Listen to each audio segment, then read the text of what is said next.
Siapa yang menerima kalimat ini maka masuk surga. Yang menolak kalimat ini maka dimasukkan neraka. Kita tahu neraka itu kalau ada batu dicemplung, itu sampai ke bawah itu nunggu 70 tahun. Kayak apa ke dalamnya? Bego siapa saja tidak akan bisa itu bikin apa? Neraka. Karena kalau batu dijatuhkan nunggu 70 tahun sampai kok riha.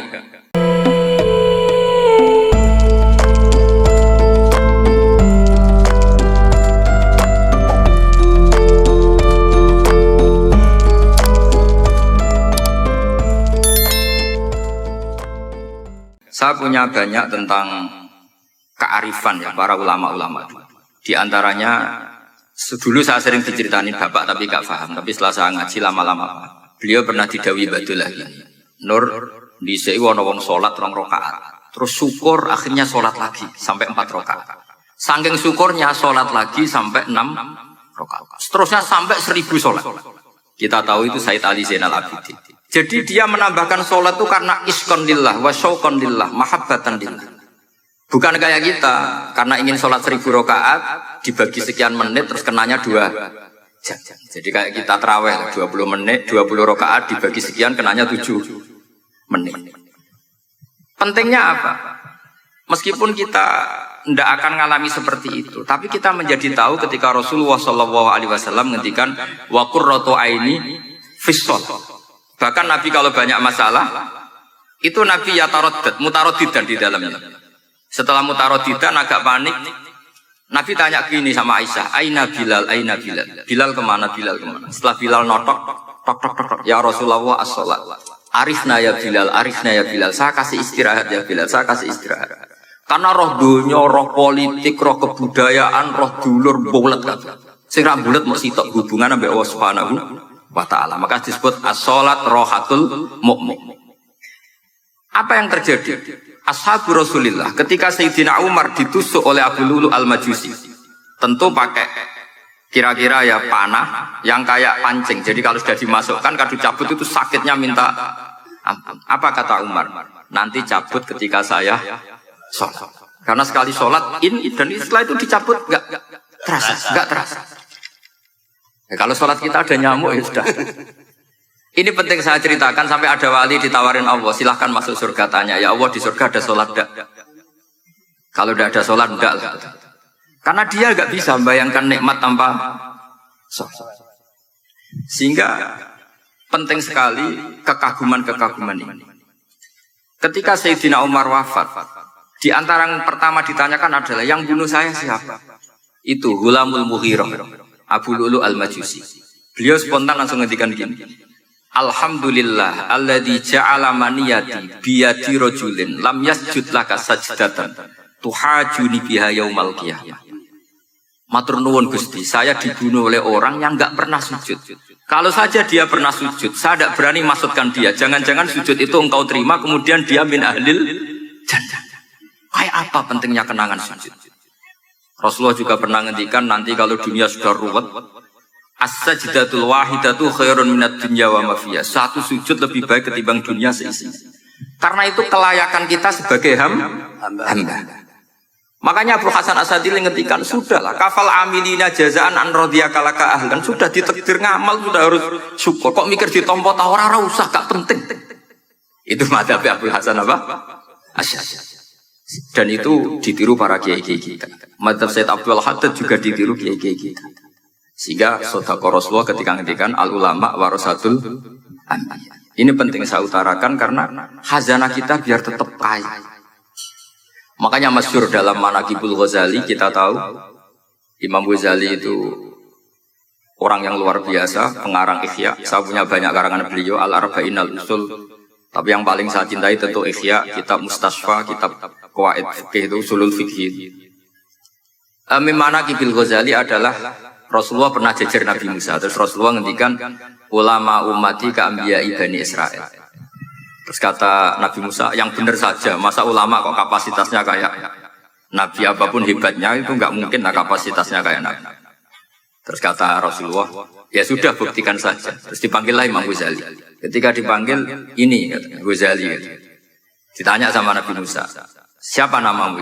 Ana Muhammad bin Muhammad bin Muhammad al-Ghazali at-Tusi asy-Syafi'i. Mau jawabnya panjang.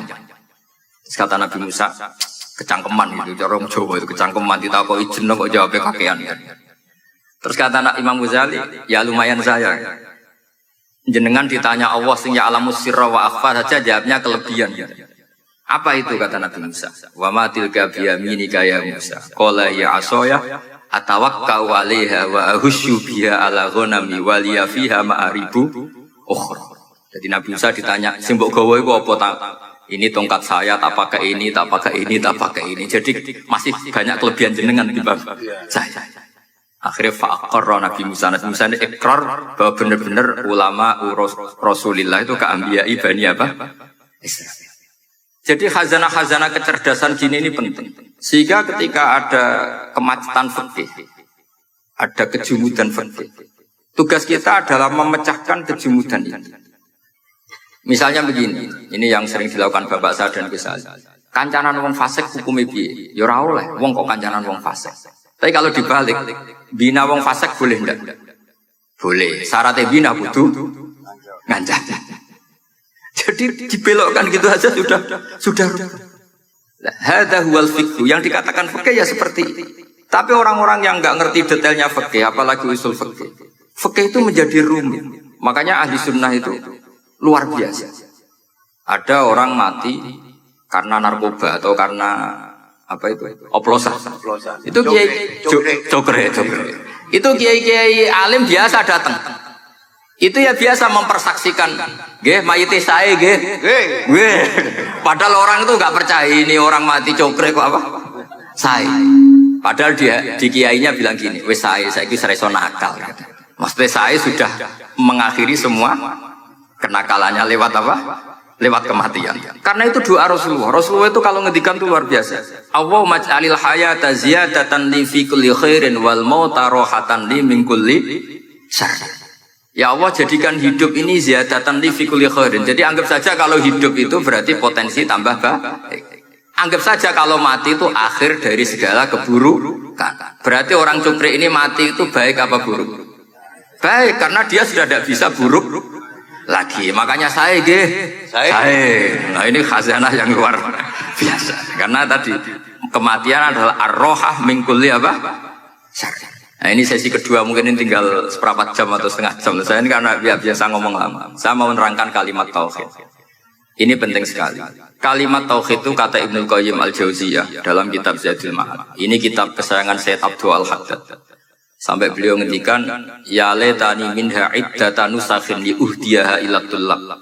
Semoga saya punya naskah banyak yang mau saya hadiahkan ke santri-santri. Saking pentingnya kitab apa Zadul Qayyim. Itu beliau mengartikan la ilaha illallah itu luar biasa.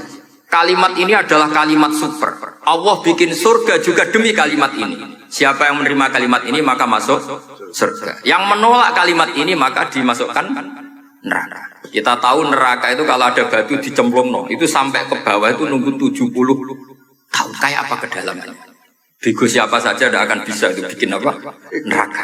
Karena kalau batu dijatuhkan nunggu 70 tahun sampai kok riha. Itu dibikin juga untuk orang yang menolak la ilaha illallah. Kemudian karena manusia butuh latihan, dibikinlah langit dan bumi supaya didiami manusia untuk menerima konsep la ilaha illallah. Karena manusia butuh pelatih, diutuslah para rasul untuk melatih la ilaha. Dan kalimat ini andaikan ada orang kafir 70 tahun, kemudian dia melafadzkan la ilaha illallah Muhammad Rasulullah, maka semua kekafirannya dihilang. Maka santri-santri yang aswaja ini harus yakin, ia adalah kalimatun dakhala bihal kafiru al-islam. Ini kalimat yang orang kafir 70 tahun saja menjadi muslim. Tapi sekarang banyak gerakan dengan kalimat yang sama, malah orang Islam menjadi kafir. Itu kira-kira kelompok aneh nomor betul. Hanya karena la ilaha illallah banyak kelipatok dihukumi kafir. Gara-gara la ilaha illallah bipitung dino diharani kafir. Wong kalimat ini sing kafir wae dadi mukmin. Sekarang dengan kalimat yang sama yang mukmin jadi kafir. Ini apa-apaan? Kira-kira gitu. Cara madzhab ini apa-apaan? Ini penting saya utarakan. Jadi kepastian tauhid. Ngendikane pangeran kulil ladzina kafaru iyantahu yughfar lahum ma qad. Makanya Abu Hasan As-Sadili ketika nafsirkan fa'lam annahu la ilaha illallah wastaghfir li dzambika walil mu'minina wal itu ai bihadhil kalimah kata beliau. Kamu harus camkan bahwa la ilaha illallah dan setelah itu kamu baru sah istighfar. untuk kamu sendiri maupun untuk orang mukmin siapapun, mukmin mukminah. Kita tahu andaikan kita punya keluarga kafirah atau murtadah, sah nggak diistighfari? Tidak sah. Tapi sefasik apapun asal dia min ahli tauhid maka sah diistighfari. Karena fa'lam annahu la ilaha illallah wastaghfir lidzambika walil mu'minin. Jadi sahnya mengistighfarkan orang lain hanya dengan satu syarat, yaitu dia min ahli la ilaha illallah Muhammadur Rasul. Sehingga dalam cerita-cerita kewalian, dan ini saya percaya cerita ini karena saya pernah menemukan di Musnad Ahmad, saya menemukan di Ithaf syaratnya Ihya, juga di kitabnya Sayyid Muhammad Abu Abdul Farad itu. Dulu itu ada wali yang tukang bikin Istanbul itu. Pernah dengar Istanbul itu yang Quran kecil. Kalau sekarang kan dibikin masif 5.000-an. Kalau dulu masih asli. Itu Kiai Sarbini itu kayak Mbah Khalil Bangkalan. Jadi karena dia orang penting itu, nak diundang orang itu, ya engko nak ditakoki pangeran muni rombongan. Jadi kayak Mbah Khalil juga Mesir. Terus ditinggal lagi. Kalau takoki pangeran mending ngenteni Mbah Khalil, ngenteni rombongan. Ya sudah gitu. Tapi karena beliau terkenal wali ya. Singkat cerita kalau Sohibul Bait ini enggak terima karena pas 7 hari sampai di sebelah sapi apa-apa ternyata dia tahlilnya sebentar. Terus kata beliau, ya sudah semua makanan itu ditimbang pakai pohon kelapa. Yang satu kosongin katanya. Kifatul mizan yang satu atau kafatain mizan yang satu dikosongin. Beliau datang yang bikin Istanbul tadi. Bilang bis itu sudah jompat ya. Sudah tinggi bismillahnya. Kata beliau, bismillah ku ra genep wae wis ngalahno pakananmu, apalagi genep. Ini penting saya utarakan nanti di cerita yang di kitab Musnad Ahmad. Ini perlu dicamkan. Saya hafalkan hadis itu. Inna wa ta'ala istakhlasa rajulan min ummati ala ru'usil khala'iq. Setelah dipertontonkan, fayan suruh alaihi tis'an wa tis'ina sijillan. Kullu sijillin minha maddul basar. Jadi ketika dipertontonkan itu ada satu box. Yang satu boxnya itu sudah sepanjang mata melihat. Sudah satu boxnya saja itu mislu maddil basar, sepandang mata melihat. Apalagi di 99. Terus Allah itu fair, Allah tanya, afalaka udhurun, apa kamu melakukan kesalahan banyak ini punya alasan? Tidak katanya. Adzolamat kata badi al-hafidun, apa memang malaikat itu sentimen sehingga salah kamu tok yang ditulis, kalau kamu nggak salah nggak ditulis? Tidak ya Allah. Terus kata Allah, bala innalaka inti hasanah, kamu masih punya satu kebaikan. Ketika Allah bilang kamu punya satu kebaikan, apa kata lelaki tadi? Nah, gunanya apa ya Allah satu kebaikan dibanding kesalahan yang sebanyak itu? Akhirnya kesalahan yang sebanyak itu ditimbang, si timbang satunya itu hanya la ilaha illallah Muhammadur Rasulullah. Fatoshat as-sijillat, semua catatan salah tadi kalah. Kenapa? Fala yasqulu ma'asmillahi ta'ala syai'un, karena di dunia maupun akhirat tidak ada yang bisa mengalahkan kalimah thayyibah. Tapi sekarang kalimat thayyibah itu jadi tersangka. Nah, ini makanya saya mohon santri-santri hujjiyatu ahli sunnah wal jamaah ini harus mustaqirrah, harus sabitah. Harus benar-benar berargumentatif. Sehingga kita tahu setahu-tahunya bahwa kalimat ini adalah kalimat yang orang kafir saja menjadi muslim. Masa dengan kalimat yang sama orang mukmin menjadi kafir? Ini penting saya utarakan karena kita harus terus belajar. Caranya gimana? Ya diantaranya tadi belajar kitab Ihya, beberapa kitab. Sehingga khilaf-khilaf fikhiyah, meskipun kita tidak bidangnya misalnya, itu tetap punya kualitas yang luar biasa. Saya sampai sekarang menerima sorogan kitab mahal. Itu di situ ada perdebatan unik. Boleh enggak misalnya jenazah itu diletakkan di belakangnya yang sholat? Kata kaul awal enggak boleh. Di mana-mana jenazah itu ya di depannya orang apa? Sholat. Tapi kata kaul sani, ya boleh saja jenazah itu tidak imam katanya. Sehingga pentingnya kaul sani adalah kalau Anda di Arab Saudi itu jenazah-jenazah tetap di kamar mayat, kemudian yang sholat ya di depan jenazah. Karena kalau dipaksakan di depan berarti jenazahnya di dekat apa? Ka'bah. Kayak apa kreditnya Mekah? Nah, meskipun kita tidak melakukan itu karena nanti dianggap aliran apa? Sesat, ada jenazah kok di belakang kita sholat apa? Di depan. Tapi ini ilmu harus kita dengar. Begitu juga khilafnya kaul qadim dan kaul jadid. Menurut kaul jadid, yang namanya sujud itu harus 7 anggota.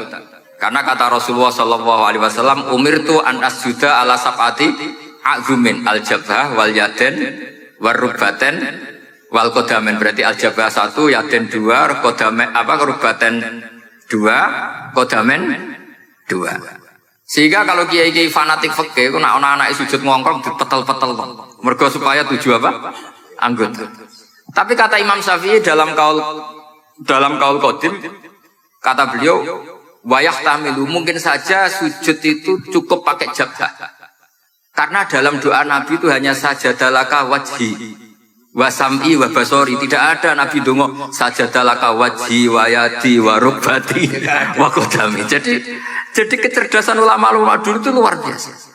Sehingga kalau kita baca pembanding-pembanding itu, lama-lama kita menjadi cerdas. Ini yang terakhir saya cerita tentang Imam Ghazali. Dulu banyak orang yang bermadzhab pentingnya uzlah. Sehingga banyak ulama yang uzlah. Alasannya kumpul wong serepot, paling gak ngerasani wong, minimal dosanya ngerasani wong. Sehingga cerita banyak ulama yang uzlah, kemudian umat ini dipimpin aliran-aliran sesat. Terus ulama yang uzlah itu diparani sama ulama yang sudah jadi wali. Ya akalatal hasis, karena dia di hutan sehingga makannya hanya rerumputan. Taraktum ummata Muhammadin sallallahu alaihi wasallam fi aidil mubtadi'ah. Betul, uzlah itu baik, tapi membiarkan umatnya Nabi dipimpin orang-orang yang sesat. Makanya kita terima kasih sekali Gus Ali ada di antara kita, membimbing kita, membina kita. Jangan terus dunia wis rusak tinggal nawa tidak bisa. Ini ummatur Rasulillah, ummatun marhumah, ummatun mahfudhah, ummatun mar'iyah. Insyaallah apapun kondisinya kita tunggoni, baik dalam skala negara, masyarakat maupun kultural. Saya kira demikian. Wassalamualaikum warahmatullahi wabarakatuh.